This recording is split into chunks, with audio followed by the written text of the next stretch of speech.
Yo, what's up? It's Trevor P, and I'm just gonna do a quick, just I guess to show you my vinyl collection because I have nothing else to do. So I'm just gonna show you guys it.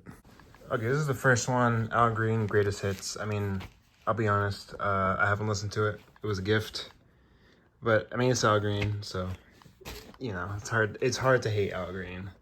And then this one was also a gift. It's the Beatles. I mean, this is just a. I mean, it's just a classic.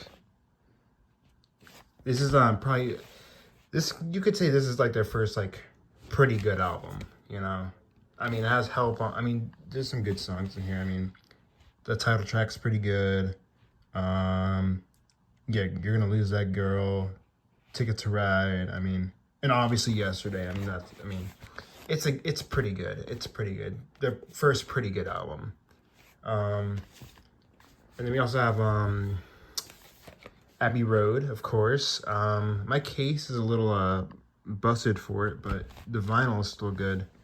And yeah, I mean Abbey Road. I mean, what else? I mean, what else can you really say about this album? I mean, it's just one of the greatest of all time for sure. And it's just super influential and just it's the best. It's the best. So, I mean, goes without saying, pretty much. All right, another classic, David Bowie, Ziggy Stardust, Inspires from Mars. I mean, you know, it's funny because, you know,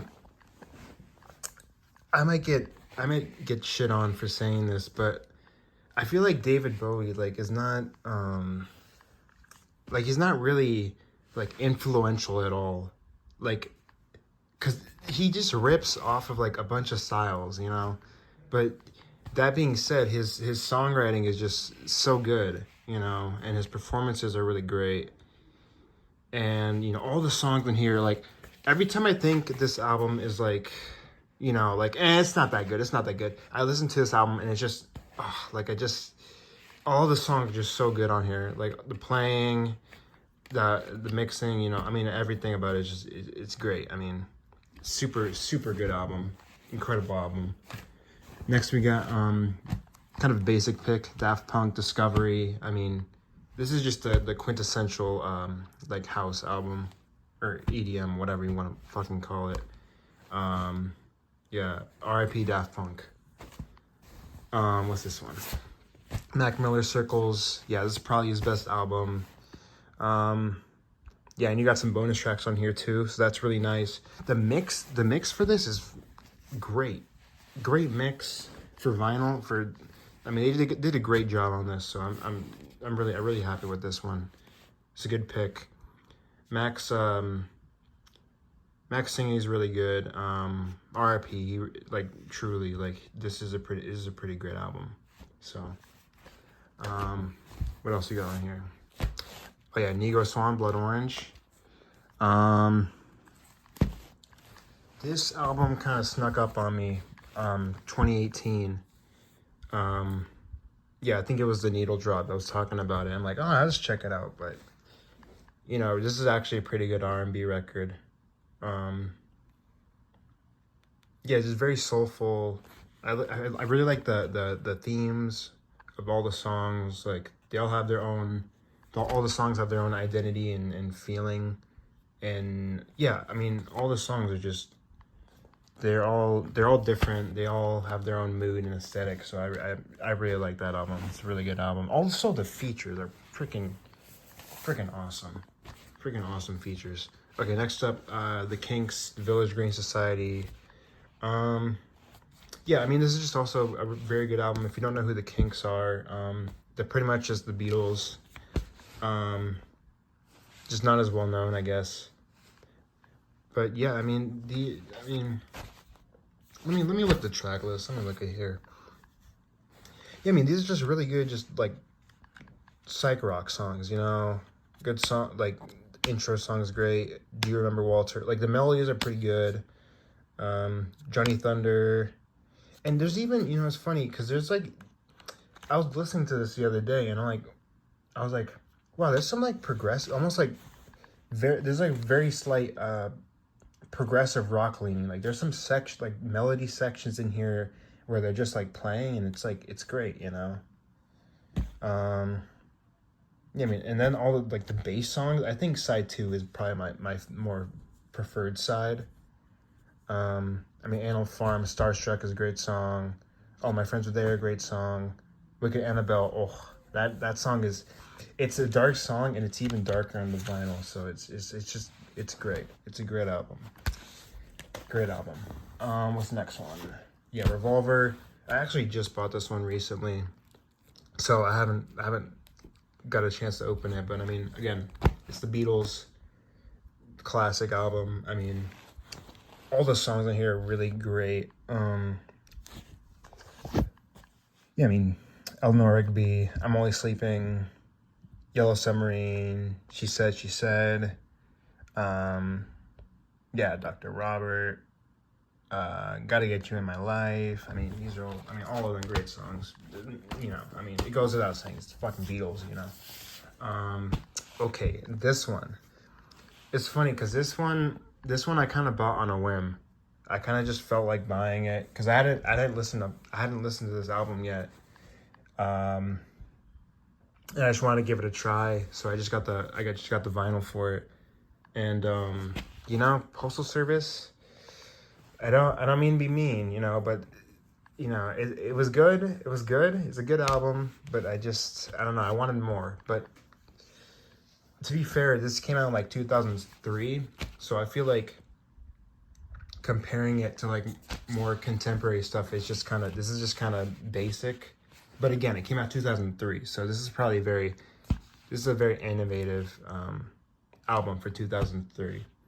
But again, I couldn't get into it as much as I wanted to, but it's still good. It's still good. I like the songwriting is good, you know, but I don't know, couldn't get into it that much. Okay, this is the real one. This is the real one right here. XTC, Black Sea. If you don't know who XTC, if you don't know what XTC is, you know, it's they're a kind of a pop rock band from, they kind of rose up in the new wave scene in like late 70s or early 80s. I think this is their fourth album. Yeah, fourth or fifth, I'm not sure. But yeah, no, it is their fourth album. Yeah, but this is probably one of the best like new wave albums that I've heard.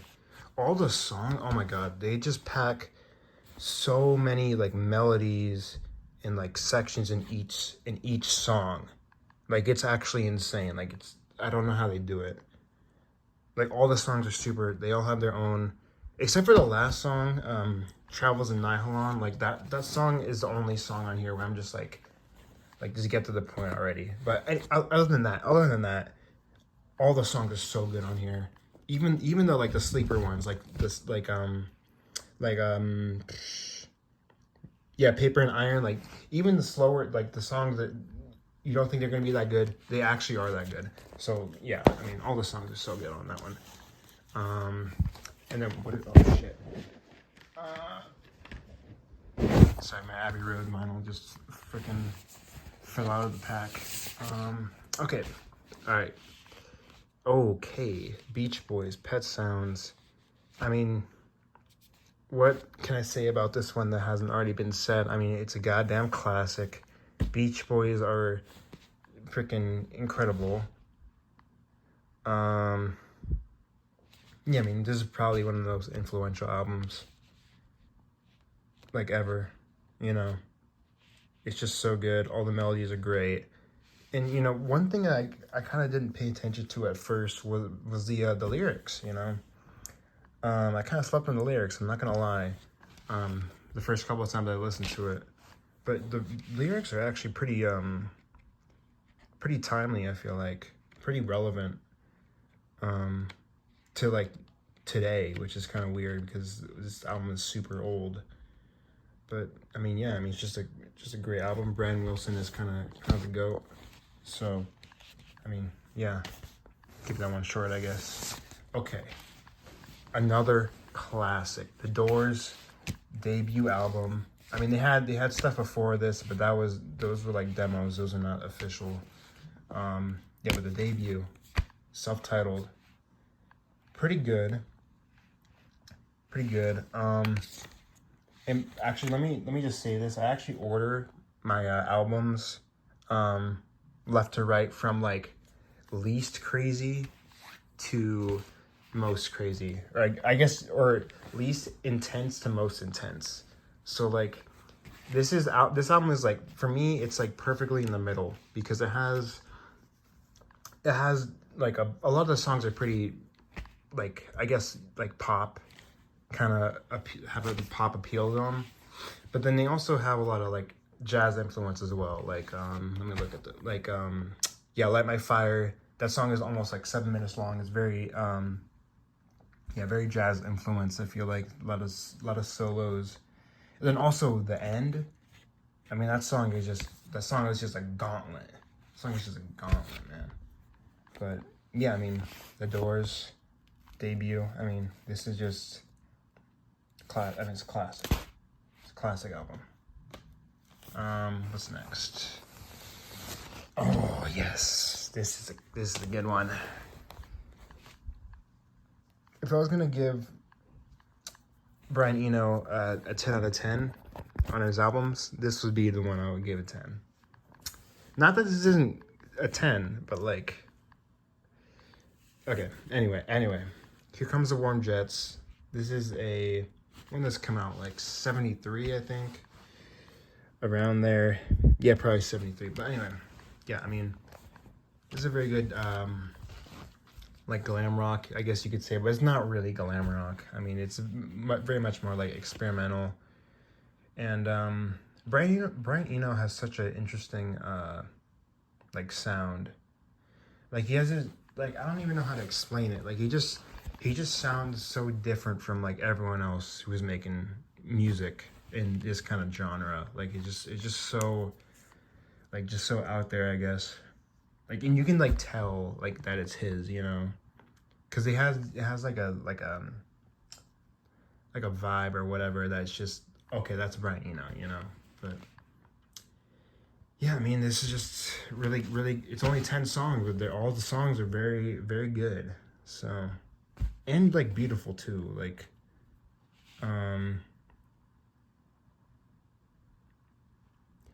I think, yeah, Cindy Tells Me. I remember the first time I heard that, and like that hissing, like whatever that is, came in. I'm like, I was so confused. I'm like, what the hell? Like, what is this? Like, this album is so weird. Such a weird album. But yeah, I mean, great album. Great album. Okay, next one. Kids See Ghosts. I don't even have to say a goddamn word. I mean, it's Kids See Ghosts. If you don't like this album, go away. Okay, next one. Okay, The Cure, Pornography. This might piss off some Cure fans, all right? But this is their best album. I don't want to hear it. Disintegration is for cowards, okay? Pornography is where it's at, all right? This is it's their best album. It's, when does this come out? Like 82, I think. Yeah, I mean, this is just pure like gothic rock. I mean, this is just it's so dark. What is his name? Robert Smith. His verses are just they're so Edgar Allan Poe, bro. Like, oh my god. Just total. Also, I think I just fell in love with the sound of this album because it is so dark. But it's like it's really hypnotic, and I think because the way Robert Smith like writes songs, they're very much like, he very much builds them up, and I think that build up works better in like a darker a darker sound, because I like Disintegration and his like more happy stuff, but I feel like I can't get into it as much, you know, as much as like, you know, The Cure, or even or this album, or even like Faith, or 16 Seconds, or 17 Seconds. I mean, like those albums, like I like that they're dark. I'm not really a big fan of their later stuff, or I'm not as much of a fan as their later stuff compared to, you know, their early stuff. So yeah, I mean, this is just, I mean, it's a incredible album. What is this? Oh yes, I forgot I even had this one. Joy Division, Unknown Pleasures. This is, what is this? Like post-punk, like very dark, very cold. This is probably the first cold album ever made. Yeah, I mean, it's just really good. It's just really good. It's weirdly danceable, even though it's very depressing. Ian Curtis's lyrics are just like chilling, especially when you know what happened to him.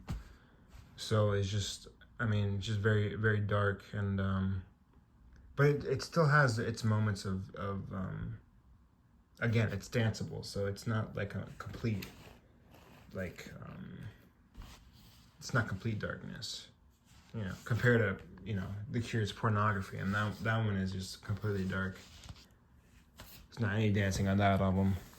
Anyway, okay. Ryuichi Sakamoto is Thousand Knives. This album is so goddamn underrated. It's so good. And technically this album falls under progressive electronic. But, you know, if you listen to a lot of progressive electronic stuff, a lot of progressive electronic is like very, I guess you could say it's like serious. Like a lot of them take themselves seriously. This one, like, Ryuichi actually likes to have fun. Like, this is one of the few progressive electronic albums that like actually likes to have fun and actually, you know, I don't know why, but it just is, you know.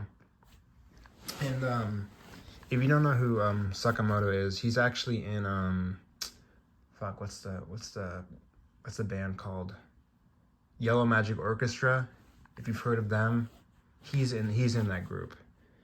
So I mean, it kind of makes sense that this is more fun, but again, it's just a great album. I mean, look at him. Like, he's there. Like, look how baller this freaking cover is, dude. I mean, are you kidding me right now? In the back too. I mean, goddamn. I mean, this is incredible album. Perfect album. What's the next one? Jimmy, my boy. I literally don't even have to say anything about Jimmy. Like, everybody,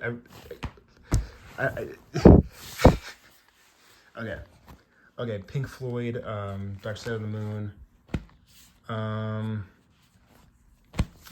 This is one of the first vinyls that I got, along with Abbey Road. And this one, you know, I gotta be honest, it's not my favorite Pink Floyd album. You know, I gotta be honest, but god damn it, it's still really, really good. It's still really, really good. I mean, let me open this sucker up. I mean, Pink Floyd is just one of those bands that just everyone knows, but they haven't really listened to their stuff super heavy. But you know, you really should, because Pink Floyd they're a really great band. They have a very clean rock sound, but it's still progressive. Like, it's very I guess you could say it's like articulate. They're very articulate. They don't waste time. They're not the flashiest progressive rock band. They're not the most showy. They just play the notes that make the most sense, you know. So that's my opinion. And then this is just their best album. Wish You Were Here, Pink Floyd.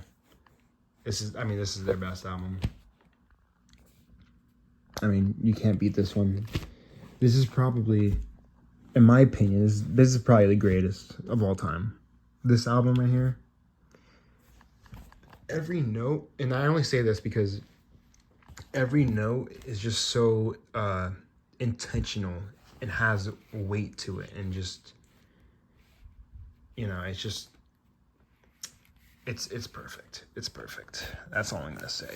Okay, Death Grips, You're the Snitch. This is okay. Why do I only have this one? Why do I only have this Death Grips album? Well, I feel like this is the only Death Grips album that is actually gonna sound good on vinyl. just because, like,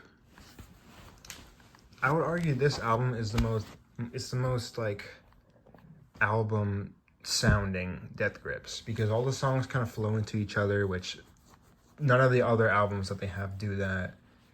I don't know. I mean, it's not my favorite Death Grips album. I mean, obviously the Money Store is better, but I mean, this is the most, like, I guess you could say versatile. Yeah, you can say this is You're the Snitch. It's probably the most versatile album that they made, and the most album sounding album that they've made. So yeah, I mean, enough said. I mean, okay, King Crimson, Red, King Crimson, classic progressive rock band. This is when this came out, 74. Yeah, I mean, this album is just fucking, it's nuts. It's nuts. It's crazy. It sounds like grunge, even though it came out in 74, which is insane. The bass, all the guitar work is fantastic. Songwriting is great. Yeah, King Crimson's one of the best. They're one of the best. And then this is their best album, in the Court of the Crimson King. Look how freaky this fucking stuff is, dude. Like, look at this dude. But anyway, yeah, I mean, this is just their best album. This one, I mean, this one is just, it's just the OG. This is probably the most influential progressive rock album, because pretty much every progressive rock band just takes from this album. Like, what's the one band? I was listening to a Vandergraaf Generator, and oh my god, they totally rip on this album so much. Like, every album, they just rip off of this, but it's still good. But you know, and I mean, anyway, this is a classic, one of the greatest for sure. And then okay, don't hate me. This is King Crimson's Lizard. Again, don't hate me, please. God damn, the album art is so insane on this, dude. Jesus Christ. Okay, the inside's kind of boring, actually. Never mind. Yeah, but this is King Crimson's it's their third album. Yeah. And you know, it's funny, I feel like there's a little bit of not so bad it's good, but like, this is like their weirdest album, I would say. Just because it's just so goofy, like especially, like, particularly side A, like Indoor Games and Happy Family. I mean, those songs are just so goofy, but it's still, like, so good. Like, I don't understand. It's still so good. You know, I'm gonna listen to this one later, because I haven't heard it in so long. But yeah, I mean, it's really good. It's really good. Okay, and then this is the last one. Another one of my favorites of all time, Tim Buckley, Star Sailor. I bought this one recently, so I haven't opened it yet. Mostly because I'm scared to listen to this album, because it's very scary. It's a very scary album, despite the very very innocent looking cover art. Like, bro, you have no idea how, like, crazy this album. Like, if you're just judging it based off the album art, like, bro, you think you're gonna listen to this thinking it's just gonna be some regular ass folk album, and then you turn it on, it's like fucking nightmare fuel for your ears, you know. But yeah, I mean, this thing is just, it's insane. One of my favorites. Insane, totally nuts, totally off the rails, like totally unhinged, super influenced by jazz, and also the vocal manipulation too is really cool on here. So yeah, if you like more experimental like rock and stuff like that, listen to this, because that'll itch that scratch. So yeah, and I mean, there you have it right there. My whole collection.